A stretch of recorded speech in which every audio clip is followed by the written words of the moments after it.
So a New Zealand man, I guess, was like just inches away from a lightning strike? Oh my goodness. So the whole thing was caught on camera. Let's take a look here.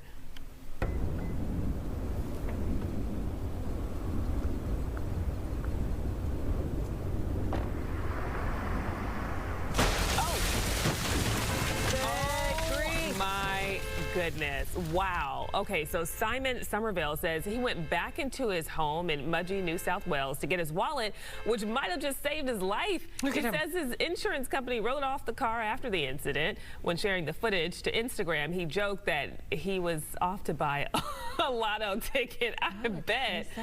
Oh my gosh, that is crazy. It's almost like his hustle and the timing, it's almost like he coordinated and choreographed it. Oh, Holy my goodness. Not only what the lightning, but all the debris from the tree coming at him too. Right. Well, I would have bought a lotto ticket too that day. He's blessed to be alive for sure.